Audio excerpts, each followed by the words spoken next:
আজকে 15ই August, independence day, ৭৯তম দিবস।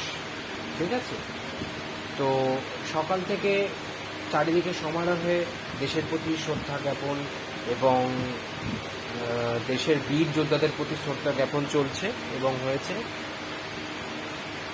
জয় হিন্দ, জয় ভারত। সবাই খুব ভালো থাকো। কোথাও কোনো অন্যায় দেখলে সেখানে প্রোটেস্ট করো, আর না হলেও আইন শৃঙ্খলার মাধ্যম নিয়ে সেখানে প্রোটেস্ট করো। আর নিজেকে সুস্থ রাখো এবং অপরকেও সুস্থ রাখার ব্যবস্থা করো।